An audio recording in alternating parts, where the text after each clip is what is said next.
आप सभी को नमस्कार। सुप्रभात। सार्थक government job point YouTube channel आप सभी लोगों का हार्दिक स्वागत करता है। चैनल पर नए हैं, चैनल को सब्सक्राइब करके वीडियो को लाइक शेयर जरूर कर दीजिए। बेल आइकन दबा कर रख लीजिए ताकि आपको नोटिफिकेशन मिल जाए और आप उसे शेयर कर पाए। खबरों की शुरुआत कर लेंगे, फटाफट आप सभी लोग सारी अपडेट देंगे, इसलिए आप लोग वीडियो में एंड तक जरूर बने रहें और अधिकाधिक संख्या में भर भर के प्यार दीजिए, आशीर्वाद दीजिए। चलिए खबरों की शुरुआत कर लेते हैं। आज लोक सेवा आयोग में मीटिंग होने वाली है और आज की ही तारीख में हम सभी लोगों को उम्मीदें हैं कि हम लोगों का परीक्षा कैलेंडर वो कुछ न कुछ सूचनाएं जरूर मिल जाएंगी कि आखिर आज जारी कर रहे हैं कि 2-4 दिन बाद जारी करेंगे। लेकिन आज का दिन प्रतियोगियों के लिए बेहद ही महत्वपूर्ण होने चल रहा है और सबसे बड़ी चीज़ ये है ना कि आरओ की परीक्षा निरस्त करने के बाद लोक सेवा आयोग थोड़ा सा नाराज भी चल रहा है। क्यों? क्योंकि उनको अपनी गलतियां नजर नहीं आती कहीं भी, ठीक है ना। और वो आरओ को निरस्त नहीं करना चाहते थे, लेकिन डायरेक्ट मुख्यमंत्री महोदय ने इसमें इंटरफेयर किया और विद्यार्थियों के हित के लिए उन्होंने परीक्षा कैंसिल करके परीक्षा नियंत्रक को ही हटा करके दूसरे परीक्षा नियंत्रक की नियुक्ति कर दी। अब आयोग में जिस तरीके की तैयारियां चल रही हैं, तैयारियां क्या मतलब सुस्तीपना चल रहा है, उसमें विद्यार्थियों के जो मनोबल है उसमें भी जाहिर सी बात है क्रैक तो आएगा ही, है ना। क्योंकि जब शेड्यूल सामने होता है कि हमारी परीक्षाएं कब हो रही हैं, कब हमारे आवेदन लिए जाएंगे, तो उसमें क्या होता है विद्यार्थियों के अंदर एक पिकअप बनता है, एक रिदम बनता है कि हम इसी बेस को बना करके कि भाई हमारा 4 महीने बाद पेपर है, 3 महीने बाद पेपर है, तो उसी फ्लो में वो तैयारी कर लेते हैं और परिणाम उनके मन के मुताबिक आ जाता है। और जब उनके पास कोई आधार नहीं होता तो जाहिर सी बात है उनको बहुत सारी दिक्कतों का सामना करना पड़ता है। मैं आप सभी लोगों से कहना चाहता हूं, देखिए कि इस समय का जो सिचुएशन है वो वास्तविकता में थोड़ा सा क्रिटिकल जरूर है, लेकिन इसमें ज़्यादा घबराने की आवश्यकता नहीं है क्योंकि माहौल चुनावी है और आप सभी लोग जान रहे हैं कि अभी प्रयागराज में इलेक्शन नहीं हुआ, 6वें चरण में यहाँ पे इलेक्शन है। तो थोड़ा सा धैर्य के साथ आप सभी लोग अपना स्नेह जो है हम पे भी दया कृपा करिए ताकि हम लोग बेहतरीन से बेहतरीन प्रयत्नों के माध्यम से आप सभी लोगों की समस्याओं का निराकरण करा सकें। आज एक कैंपेनिंग चला रहे हैं हम लोग, क्योंकि जनप्रतिनिधियों के साथ अगर निकलना है तो जाहिर सी बात है इस कैंपेनिंग का हिस्सा आप सभी लोगों को भी बनना पड़ेगा। प्रचार करने के लिए नहीं, अपनी मांगों को मनवाने के लिए, ठीक है ना। इस समय नेता पूरी तरीके से बबूल के फूल की तरह आप सभी लोगों के गली मोहल्लों में दिखते होंगे। आप पकड़िए उनको और अपना ज्ञापन दीजिए, ठीक है ना। अपनी बातें रखिए, अपनी मांगे रखिए, चाहे वो एज रिलैक्सेशन के लिए हो, चाहे वो एग्जाम्स के लिए हो, चाहे वो विज्ञापन के लिए हो, किसी भी तरीके से केवल और केवल रूलिंग पार्टी, केवल रूलिंग पार्टी। अदरवाइज विपक्षियों को तो छूइएगा भी मत, क्योंकि उनसे कोई मतलब ही नहीं है, ठीक है ना। और वो ज्ञापन भी लेंगे तो भी आपको कुछ नहीं कर पाएंगे। जो कुछ भी होगा वो सत्ता पक्ष से ही होगा। इसलिए जब सत्ता पक्ष के लोग आए अपना प्रचार करने के लिए, कैंपेनिंग करने के लिए, तो आप उनसे अपनी समस्याओं को डिस्कस कर सकते हैं, बोल सकते हैं और अपना ज्ञापन उनको दे सकते हैं, ठीक है ना। इससे क्या होगा कि इससे बातें, क्योंकि भाई उनको वोट लेना है, ठीक है ना। अब पंकज त्रिपाठी जी हैं यहाँ प्रयागराज से, ठीक है, और हमारे फूलपुर से तो सिटिंग एमएलए को ही टिकट दे दिया गया है ना। तो अब चीजें थोड़ी सी बदल रही हैं। बदल इसलिए रही हैं कि भाई उन लोगों को भी आवश्यकता पड़ती कार्यकर्ताओं की, बिना कार्यकर्ता के तो कुछ कर नहीं सकते। तो इसलिए आप सभी लोगों की समस्याओं को हम लोग लेकर के वहां तक जाते हैं और उनसे डिस्कस करते हैं कि इस समस्या का निराकरण आप तत्काल कराइए। एज रिलैक्सेशन के ही संबंध में जब डायरेक्ट टेलीफोनिक वार्ता हुई थी तो उन्होंने इस बात को स्पष्ट कर दिया था मुख्यमंत्री महोदय ने कि हाँ हम इस पर विचार कर रहे हैं और नियम के अनुसार, आयोग के अनुसार, कैटेगरी के अनुसार हम एज रिलैक्सेशन विद्यार्थियों को प्रोवाइड करेंगे। यूपीपीएससी में एक ही डायरेक्ट मुख्यमंत्री महोदय ने एक ही डायरेक्ट काम किया कि विद्यार्थियों की मांग पे आरओ को निरस्त कर दिया, ठीक है। उस पर इतना बखेड़ा खड़ा हो गया, बवाल खड़ा हो गया। इन्होंने पूरा परीक्षा कैलेंडर अपना निरस्त कर दिया और आज भी किसी भी तरीके की सुगबुगाहट ये नहीं देखने के लिए मिल रही है कि हाँ आज परीक्षा कैलेंडर आया कल आया। जब हम लोगों ने सचिव महोदय से वार्ता की थी तो उन्होंने भी इस बात को स्पष्ट किया था कि हम 10 मई के अंदर अंदर परीक्षा कैलेंडर जारी करेंगे और इस परीक्षा कैलेंडर में आपकी प्रतीक्षित जो परीक्षाएं हैं वो सम्मिलित होंगी। आगा 3-4 नई भर्तियों के परीक्षाओं आदि को कराने के लिए भी उन्होंने सहमति दी थी। अब वो 3-4 नई भर्तियां कौन सी होंगी? LT ग्रेड है, JRC लेक्चरर है, खंड शिक्षा अधिकारी है, ठीक है ना, सम्मिलित राज्य कृषि सेवा परीक्षा है और सम्मिलित राज्य अभियंत्रण सेवा परीक्षा का भी मंजूरी नहीं मिला है। अब देखना दिलचस्प होगा, पहले उसका सिलेबस वगैरह बनेगा तब वो चीजें होंगी। और आप लोगों के मन में होगा कि LT ग्रेड में प्री और मेंस होगा, तो ऐसी परिस्थितियां तभी फिलहाल नहीं दिख रही हमको, है ना। कहीं से भी ऐसा कोई न्यूज नहीं है कि आपको LT ग्रेड में प्री और मेन देखने के लिए। ये समूह गा के पद हैं भैया, समूह गा और घा के पदों में किसी भी तरीके से आप सभी लोगों को 2 चरण तो फिलहाल नहीं देखने के लिए मिलेगा और ऐसी परिस्थितियां अभी फिलहाल है भी नहीं। और राजकीय विद्यालयों में जिस तरीके से वैकेंसीज खाली हैं, जाहिर सी बात है जब शिक्षक ही नहीं रहेंगे तो पढ़ाएगा कौन? एक अध्यापक 2-2, 3-3 विषयों की जिम्मेदारी लेके झेल रहा है ना। तो जाहिर सी बात है जब सर्वज्ञाता आप एक ही अध्यापक को बनाओगे तो भैया रिजल्ट वो वैसे आएगा, शून्य बटा सन्नाटा, सीधी सी बात है ना। तो इन तमाम चीज़ों को लेकर के जिस तरीके से राजकीय अपर सचिव महोदय ने शासन को संज्ञान लेने वाला पत्र लिखा था कि राजकीय विद्यालयों में शिक्षकों की भारी कमी है, आप विज्ञापन को जो है फाइनल कराइए ताकि विज्ञापन जारी हो और योग्यतम अध्यापक विद्यालयों को प्राप्त हो सके। और नए शैक्षिक सत्र के स्टार्ट होने के बाद अगर सबसे धीमी गति रही नामांकन की तो सिर्फ और सिर्फ राजकीय विद्यालयों में रही और GCRC कॉलेजेस की स्थितियां तो और ज़्यादा दयनीय है।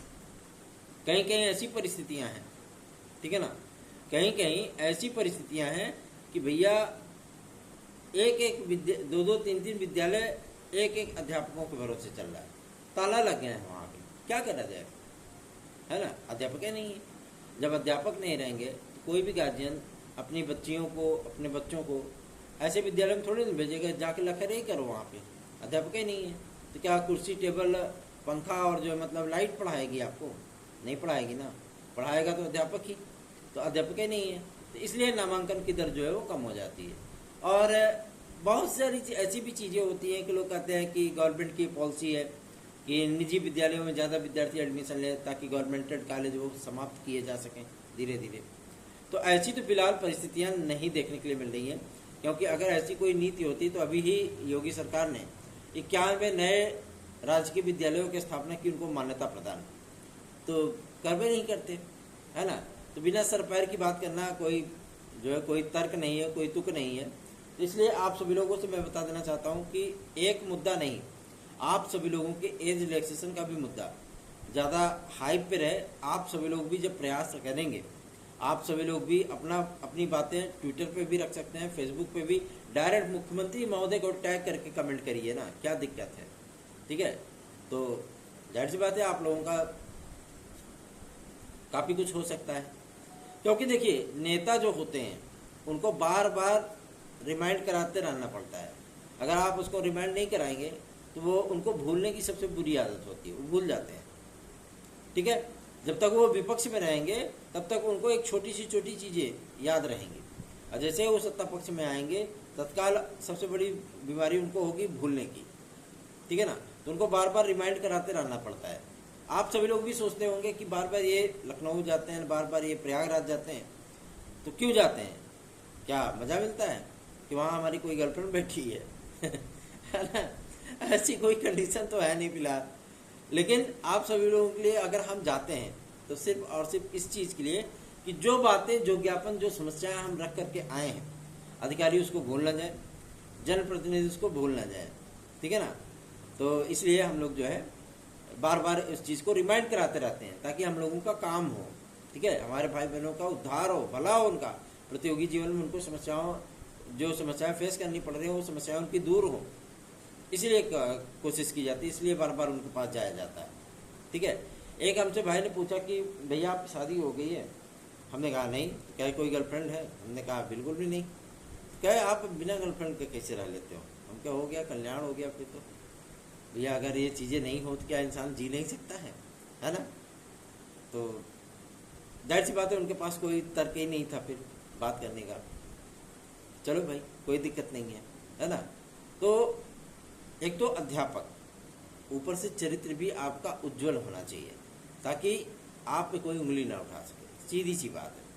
आज लोक सेवा आयोग में इन तमाम चीज़ों को लेकर के जिस तरीके की परिस्थितियां बन रही हैं, लोकसभा चुनाव के लिए भी, लोक सेवा आयोग के लिए भी, जाहिर सी बात है विद्यार्थियों के लिए बेहद महत्वपूर्ण होने चला है।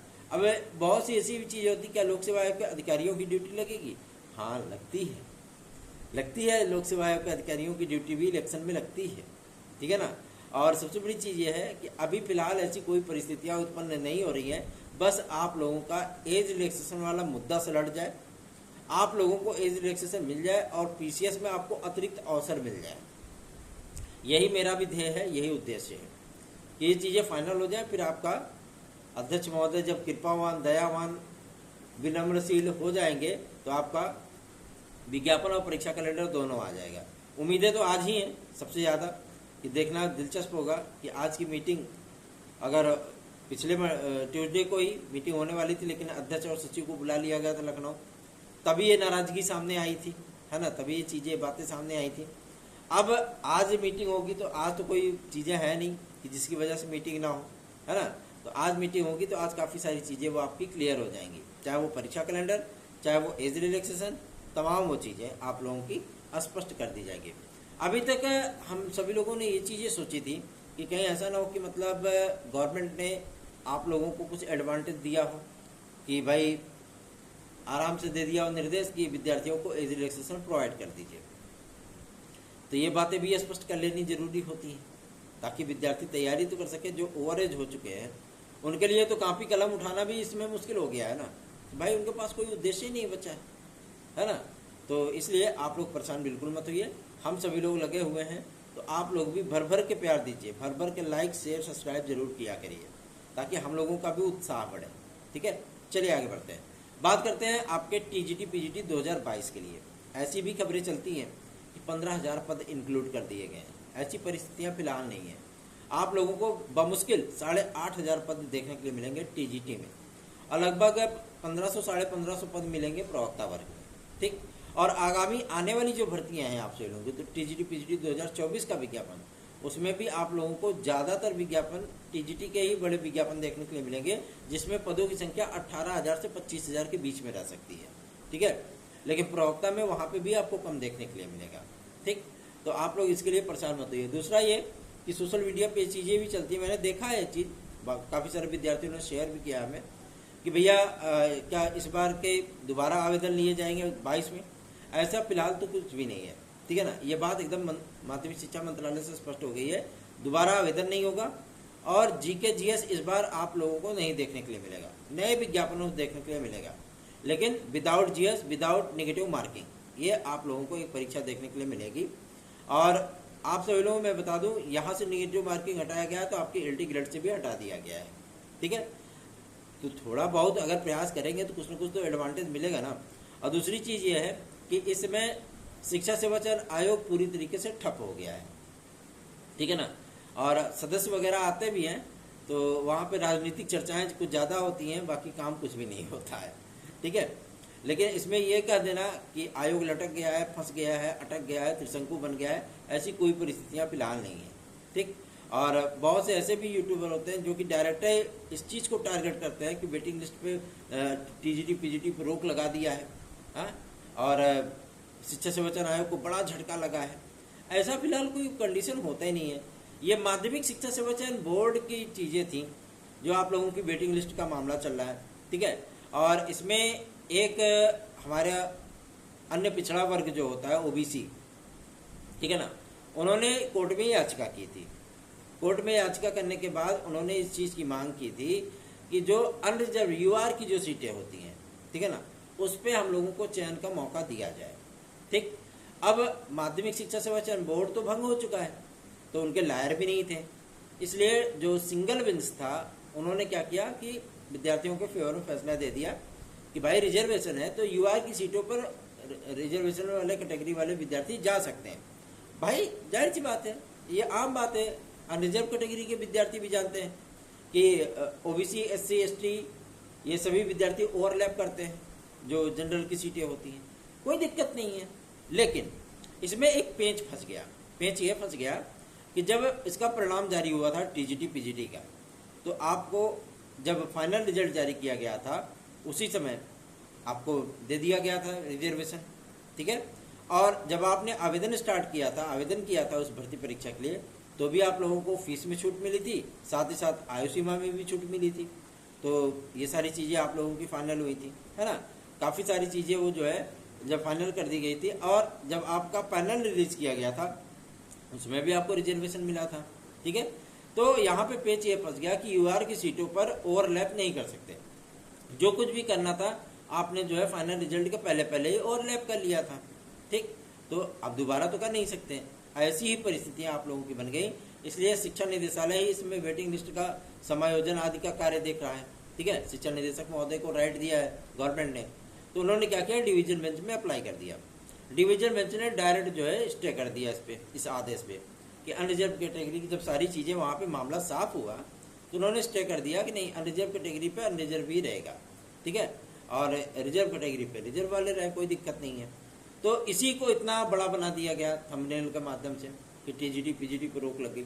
अब देख रहे हैं आप वेरिफिकेशन का कमाल, जो वेटिंग लिस्ट 2016-2021 की चल रही है, उस वेरिफिकेशन का काम देखिए कि कई लोग तो ऐसे भी हैं जिनके खिलाफ FIR हो रही है, कई लोग तो अपना पद ही रिजाइन करके भाग जा रहे हैं, है ना। और जो चीज़ें लीगल होती है उसमें कोई दिक्कत नहीं होती है। TGT PGT 2016-2021 के विद्यार्थियों को मैं बताना चाहता हूँ कि आपका भाई जो भी कार्य करता है वो लीगल तौर पे करता है, ठीक है, जो कानून के मुताबिक हो, किसी तरीके से ना आपको समस्या हो ना आपके इस भाई को समस्या हो, सीधी सी बात है। इसलिए आप लोगों को परेशान होने की आवश्यकता नहीं है, थोड़ा सा वेरिफिकेशन का काम कंप्लीट हो जाने दीजिए, क्योंकि जो सीटें दब गई हैं ना, ठीक है ना, जो सीटें उभर के आ रही हैं कि फलानवा 2 साल से नौकरी कर रहा है, फलानवा 3 साल से कर रहा है और इतना वेतन मिल गया, उतना मिल गया, तो ये आपकी सीटें हैं। इसको समानांतर चयन बोर्ड चला करके धातलेबाजी करके फर्जीवाड़ा करके दबा दिया गया था, अब वो थोड़ा सा उभार ले रहा है, ठीक है। तो भाई जाहिर सी बात है, नासूर बन जाए तो उसका ऑपरेशन करा लेना चाहिए, टपकता हुआ दर्द नहीं बर्दाश्त करना चाहिए। आपको फुड़िया फुंसी होती है, हाँ, तो जाहिर सी बात है आप क्या करते हो, ऑपरेशन कराते हो ना। एक बार का दर्द भला है, रोज का दर्द सही नहीं है ना। तो ऐसी ही परिस्थितियां होती हैं, तो आप लोग थोड़ा सा धैर्य रखिए। TGT PGT 2016-2021 के विद्यार्थियों को एडवांटेज जरूर मिलेगा, इसके लिए आप लोग बिल्कुल भी निश्चिंत रहिए। याद रखिए 97-21-41-1385, क्योंकि ये याचिका बेहद महत्वपूर्ण है और इस याचिका के माध्यम से बहुत सारे विद्यार्थियों को लाभ मिलने चल रहा है। TGT PGT 2016-2021 के विद्यार्थी बिल्कुल भी चिंता ना करें। 97-21-41-1385 मेरा व्हाट्सएप नंबर है, अगर आप इस पर हमसे संपर्क करते हैं तो आप हमारे नोट्स ले सकते हैं, साथ ही साथ TGT PGT के हमारे विद्यार्थी हमारी याचिका से भी जुड़ सकते हैं। चलिए आगे बढ़ते हैं। अब बात करेंगे आपके UPSSC मई के महीने में आप लोगों का कुछ परिणाम जारी करने चल रहा है। इसमें बहुप्रतीक्षित आप लोगों के रिजल्ट आदि भी सम्मिलित होंगे। क्यों? क्योंकि गवर्नमेंट ने भी इनको जो है परमिशन दे दी है और निर्वाचन आयोग से परमिशन तो मिल ही गया कि भाई बहुत पुराने विज्ञापन है, आप रिजल्ट जारी कर सकते हो, कोई दिक्कत है नहीं, कोई बाधा नहीं है, ठीक है ना। क्योंकि विद्यार्थी पहले इनसे जो है एग्जाम दिए हुए हैं, तो रिजल्ट में रोक करके क्या करेंगे, है। आज अपनी टीम के सदस्यों को हमने लखनऊ भेजा हुआ है, आज वहाँ पे वो UPSSC के अधिकारियों से मुलाकात करेंगे और रिजल्ट आदि के बारे में जानने का प्रयत्न करेंगे, क्योंकि रिजल्ट, परीक्षा शेड्यूल और आप लोगों का विज्ञापन आदि कब तक आ रहा है। बहुत से विद्यार्थी 2022 PET के आधार पर भी आवेदन करने की मांग कर रहे हैं कि हमको आवेदन करने का अवसर दिया जाए। तो भैया जो चीज़ें बीत गई वो बीत गई, अब थोड़ी ना होगा, है ना। तो ये मांग ही गलत है, मांग बिल्कुल मत करिए। 2022 PET क्या 2023 की वैलिडिटी समाप्त होने चल रही है, आप 22 के आवेदन मांग रहे हो, तो ऐसी परिस्थितियाँ तो फिलहाल नहीं होने वाली हैं। चलिए आगे बढ़ते हैं। अब बात करेंगे आपके यूपी कांस्टेबल की परीक्षा को लेकर के। एक बहन ने हमसे पूछा था, भैया कब तक हमारा जो है यूपी कांस्टेबल का पेपर होगा, क्योंकि हमें खाकी वर्दी पहन के समाज की सेवा करनी है। मैं अपनी उस बहन को बता देना चाहता हूँ कि अगर आप यूपी कांस्टेबल की तैयारी कर रही हैं तो आप करते रहें। आप लोगों की परीक्षा जुलाई के अंतिम सप्ताह, अगस्त के प्रथम द्वितीय सप्ताह में वो कंप्लीट हो जाएगी, ठीक। आप लोग बिल्कुल भी चिंता ना करिए। रही बात आप लोगों के एग्जाम शेड्यूल के लिए, तो थोड़ा सा जोर आप लगाइए, थोड़ा सा जोर हम लोग लगाते हैं। ताकि हम लोगों का इस बार एलटी ग्रेड जीआरसी खंड शिक्षा अधिकारी सहित जो आप लोगों की बहुप्रतीक्षित भर्तियां हैं उसके साथ साथ एज रिलैक्सेशन वाला मुद्दा, क्योंकि आप लोग साथ आएंगे, साथ जुड़ेंगे, तभी हम लोग बेहतरीन से बेहतरीन रिजल्ट डिलीवर कर पाएंगे। ठीक है ना। हमने देखा इस चीज को अक्सर कि जहाँ पे संख्या बल होता है ना, वहाँ पे काम चुटकी बजाते हो जाता है, लेकिन जहाँ पे संख्या बल कम नहीं होता है फिर वहाँ पे दिक्कतों का सामना करना पड़ता है। ठीक है, तो आप लोग भी सहयोग करिए, आप लोग भी साथ जुड़िए, अधिकाधिक संख्या में वीडियोस को शेयर किया करिए, भर भर के लाइक शेयर सब्सक्राइब करिए, ताकि हमारा भी उत्साह बढ़े और हम भी आप लोगों के लिए बेहतरीन से बेहतरीन कार्य कर सकें। आज की मीटिंग की नज़रें हर किसी की टिकी हुई हैं कि आज कुछ बेहतरीन सा लोक सेवा आयोग से देखने के लिए मिल जाए, क्योंकि इस समय लोक सेवा आयोग कहते नहीं कि वाइब्रेशन मोड पे पहले था, इस समय साइलेंट मोड पे चला गया है। ठीक है, तो साइलेंट मोड पे चला गया तो जाहिर सी बात है कि उसको ओपन करना पड़ेगा। ओपन करने के लिए जाहिर सी बात है आप सभी लोगों की संख्या बल की आवश्यकता होगी। आप लोग सहयोग करिए, अधिकाधिक संख्या में जुड़िए साथ में, ताकि हम लोग भी आप लोगों के लिए बेहतरीन से बेहतरीन रिजल्ट डिलीवर करा सके। धन्यवाद, आप सभी का दिन शुभ हो।